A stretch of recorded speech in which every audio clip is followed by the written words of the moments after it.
As you know, we spent the morning talking about how we can make our state and county stronger through the power of collaboration. And to wrap up this year's conference, we have the Chief Economic Development Officer of our state, Governor John Carney. As you know, the governor spent the first 9 months of his administration working to help create jobs and improve our economy, and he wasted no time getting started. You might remember that on his first day in office, he signed an executive order which created a task force to study how the state's Economic Development Office is organized. And that task force studied best practices and models from throughout, bless you. The task force studied best practices and models from throughout the country and recommended that a new public-private partnership be created to help lead Delaware into the future as far as our economic development programs go. That by doing that and also attracting private investment, capital, and expertise into our economic development projects. It was a landmark piece of legislation that the governor, in working with state policymakers, had that legislation introduced and passed, and Senator Pettijohn is here, who served on that task force. That legislation also created the Division of Small Business Development and Tourism, which obviously the governor wanted to keep in focus since it is such a critical part of our economy. In his free time, the governor also led the passage of a historic amendment to Delaware's Coastal Zone Act. You might recall that there were properties throughout the state that warranted additional investment, and that legislation also got passed. So while working with state policymakers to resolve a $400 million deficit in the structural budget, the governor had a pretty significant, successful legislative agenda get enacted this past session. And most recently, after Amazon announced that they were looking for a new headquarters, the governor convened a team immediately which presented a proposal that he launched and unveiled last week. That is a very, very strong proposal among hundreds of others, but Delaware's in there because we have options. So please help me welcome to Delaware Tech this morning, Delaware's Governor John Carney.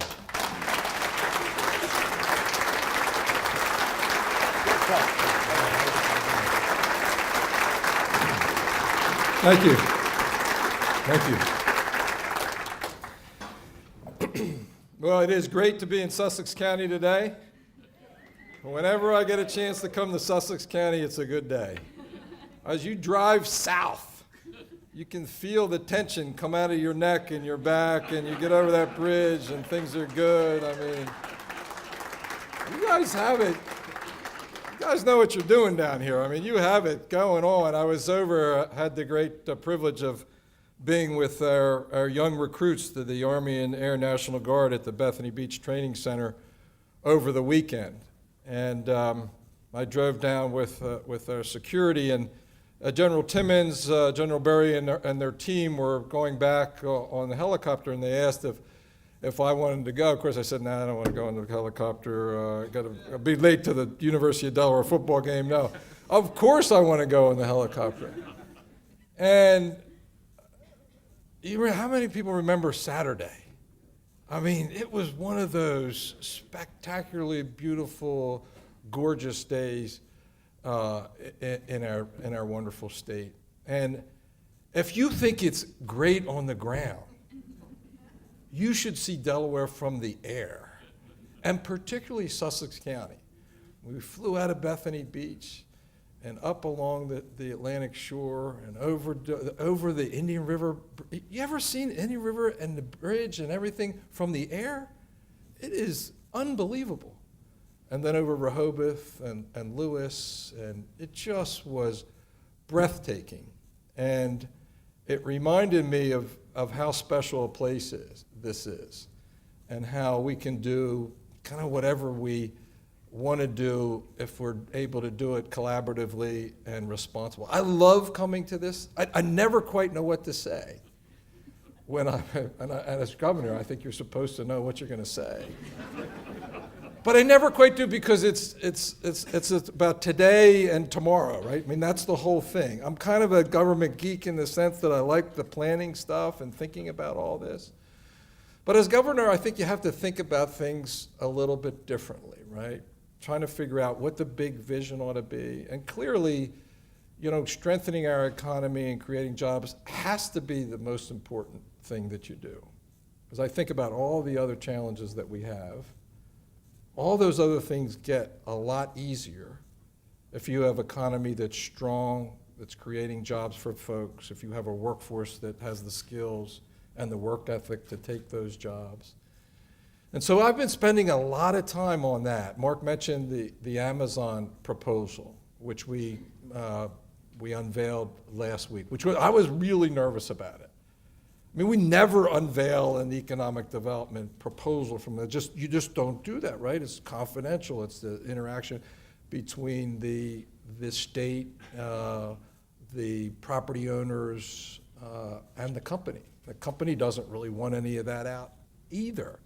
Well, this was way different from the start. I mean, Amazon put it out there publicly, and they got 238 proposals back, including, I was in Philadelphia yesterday, including 2 or 3 from Pennsylvania, competing among the regions in their state, and the same thing for New Jersey, one for Maryland. We called the people from Pennsylvania, because the only reason a little bit of Delaware actually qualifies is because you need to be within 30 miles of a city of 1 million people or more. You have to have access to computer rail.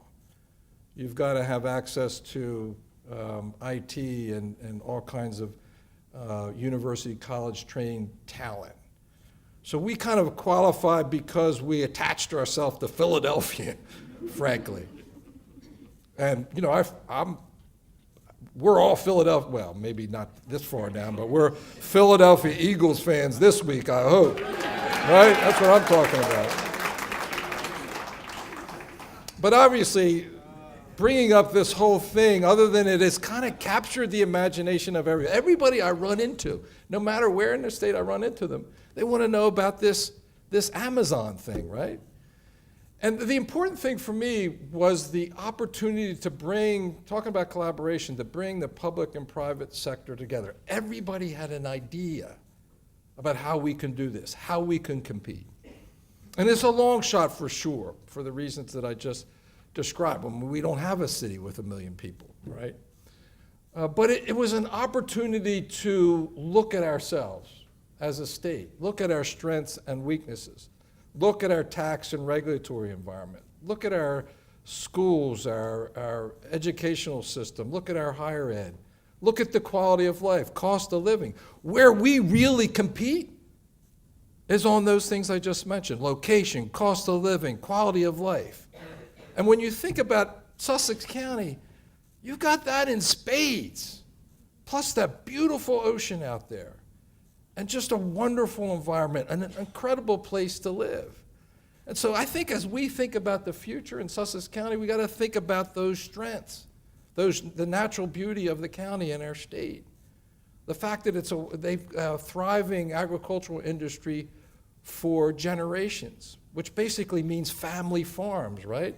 So the question is, how do we make sure and cultivate that past, if you will, that industry, the poultry industry here in Sussex County as we move to the future? How do we make Sussex County attractive and a magnet for young IT talent?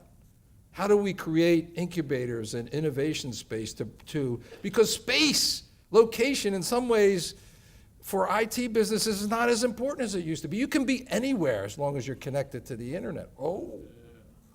Connected to high-speed internet. Well, is that a challenge for us, Todd? It is in some places in Sussex County. So as I think about it, we got retirees coming. How many people, anybody in here a retiree from somewhere else? Everybody's local. They're one person. One person willing to admit it, I should say. But I tell you, I meet people from Pennsylvania, New York, New Jersey, Maryland all the time who've come here to retire. How can we make that an advantage? How can we make that a positive as we have? I've been doing these small business roundtables. One of the things that we know for sure, really across our state, more in upstate than down, is that the future is going to be more about small business and entrepreneurial companies, innovation companies, than it is about big corporate citizens like the DuPont company that really drove employment in our state for generations. When I was a kid, what did they have, 30,000 or 40,000 employees in our state, including a big plant over in Seaford that was the lifeblood of that community.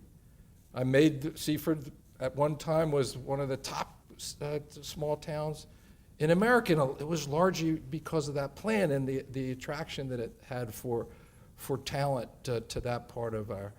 But what the small business people, so small business has got to be key. What they tell me, two big issues and concerns. And I'm looking at some of our healthcare providers. Number one, the cost of healthcare. Number two is the availability of trained workforce ready to go to work. I can't tell. We had one just over in Seaford. Is Danny Short here? I saw a number of members of the General Assembly. I was remiss in not recognizing those folks and Mike Vincent and his team from Sussex County Council. But we had this meeting in Seaford that Representative Short pulled together. Those two main concerns, and it's not just here, I hear it across our state, right? Healthcare is the biggest challenge, I think, that we face in our country. And I'm certainly not going to get into discussion about healthcare here today. Thank you. The CEO of Nanticoke Hospital was clapping the loudest there. But it is a big challenge for us. It's the big financial, fiscal challenge of the country, in my own view, mostly because we pay for the people who are the biggest users of healthcare, Medicare clients through taxes, I mean, payroll taxes, as you all know. So we've got to somehow figure out those two. On the education, the workforce development side, we have one of the strongest institutions in our state that's at the forefront of that, and that's Delaware Tech and Community College. Mark Brader and his team that really are critical in developing and keeping that workforce going across our state. So how do we continue to enable small family farmers to thrive? How do we enable our agricultural industry here in our state to thrive as we continue to develop residentially? Because we're such an incredible attraction for people moving to Sussex County because of what they want to enjoy, the wonderful quality of life. They want to enjoy the low cost of living, low taxes. You know, a lot of people, I went and when we had our big budget challenge last year with a $400 million deficit, I did 20 town hall meetings across our state, including a number of them here in Sussex County, and they were really well attended. And it's amazing, you know, even though anybody else or anybody around the country will acknowledge that Delaware has among the lowest, particularly property taxes, as any place in the country, and it's one of the reasons that so many people move to Delaware from other states. It becomes very challenging to increase, say, what we tried to do in personal income taxes so that we can address just the challenges that we face to keep our economy strong and growing. One of the last point I'd like to make, the thing that makes me more confident than ever, and Mark mentioned our Prosperity Partnership, which is a public-private partnership to do our economic development. It was recommended initially by the State to Business Roundtable. They developed, I see some people raising their thumbs that were part of that effort. It was called the Agenda for Delaware's Prosperity, something like that. And they looked at other states that were doing a similar thing, recognizing, as I said, that the economy today in our state is different than it's ever been in the past. And so we have to do things differently. And maybe the best way to do that is to partner with the private sector, right? Business leaders tend to know a lot more about business than leaders on the government side. So it was a big risk for me because you have to give up a lot of control and authority and all of that, power, if you will, and share it with the private sector because it's a shared decision-making process. We have a board. We did establish through Executive Order Number 1 a task force, which Mark was one of the co-chair. They came up with a great recommendation for basically this public-private board. That board has been put together. We have our second meeting this afternoon. After I leave you here, I'm headed back north. The business folks said to me, look, if we're gonna sign off on this, and sign off means raise $1 million privately to support the activities of the board, we want you personally involved in it. We want you to be the co-chair. So I said, okay, I don't know, you gotta be careful what you ask for, but I'll be one of the co-chairs. And so we're off and running. And I tell you, I am really optimistic about what we're doing. And the reason that I'm optimistic is because, you know, if you're doing it just with a government entity, all the private sector folks and members of the public are on the outside. If you do it in a partnership, you're bringing everybody inside the tent to be part of the decision-making process. It's harder. There's no question about it. It's harder to get everybody on the same page. But at the end of the day, I think your decisions are better informed. They're better reflective of the economy that we compete in every day. And make no mistake about it, we compete every single day with the states in our region, Pennsylvania, Maryland, New Jersey, New York. We get a lot of jobs at J.P. Morgan Chase that are leaving New York to come to Delaware because it's a better place to be. And we have almost 10,000 J.P. Morgan Chase employees in our state. We're competing with them every day. And the members of our board from the private sector understand that competition, I think, better than any. We have a number of members of the General Assembly who are serving on that, so we get a really good geographic and political overlay, and I'm optimistic that we're going to be more successful than ever. At the same time, we've established in the Department of State a division of small business development and tourism. I said tourism, which is so critically important to Sussex County. I mean, those beautiful ocean and bay beaches, I mean, are a magnet for people coming in from places around the. When I served in Congress on your behalf, members would come up to me all the time from New England, from the Midwest, and they'd ask me, hey, do you know a good place that I can stay in Rehoboth? And I'd say, no, I don't really know any places now. But that's a magnet. And it's a great driver of the economy, particularly in the eastern part of Sussex County. We are extremely lucky here in our state to have its natural beauty, to have its political culture of people, Democrats and Republicans working together to solve problems, not score political points. And I think ultimately at the end of the day, that's kind of the most important. Our former governor, Jack Markell, used to refer to our state as a state of neighbors. I love that term because neighbors look after one another. Neighbors care about one another, at least the neighborhood that I grew up in. Neighbors want to understand each other. And I think if you have that kind of ethic and that kind of approach, and frankly, that's what this conference has always been here in Sussex County, understanding where you are today and where you're going tomorrow. The going tomorrow part is the hard part. But I'm convinced that with all the people in this room representing the different sectors here, that we can do it, and we can do it in a better way than ever before. So I want to thank you all for coming today.